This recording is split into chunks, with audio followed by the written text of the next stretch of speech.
Dan, behaviors for parents during tryout. So where we are at Richmond Strikers, parents aren't generally allowed to be like right there. If there are no limits and parents are allowed to sit on the sidelines, what is your recommendation to parents during the actual tryout? Well, I think the first thing to say here is I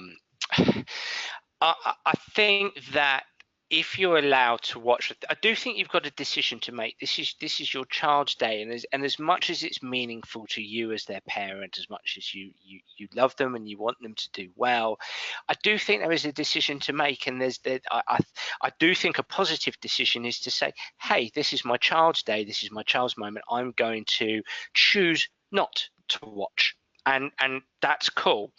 If, however, you want to, okay, cool. Several things to say there is, I think, try not to get, this is just my opinion, Sky, is try not to get too involved in the emotional side of it. I think standing, watching, enjoying the soccer, taking in the atmosphere, talking to other parents, I think is the ideal behavior or state to be in.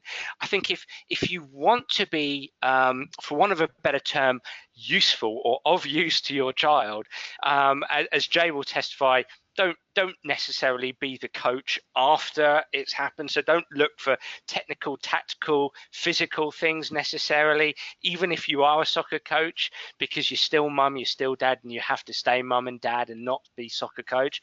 But have a look for the mindset stuff. This is what I talk about a lot on the academy in the soccer, in the parent section is actually, there's nothing wrong with you looking out for body language and looking out for those key words if you've reinforced them, or if you've helped your child elicit those. If it's tall and sharp, do they look tall and sharp?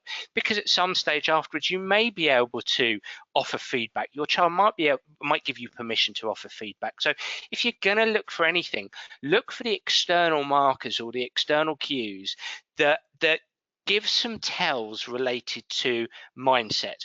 I don't personally see a problem with that. Technical, tactical stuff I'd stay away from. Yeah. So that would be my advice there.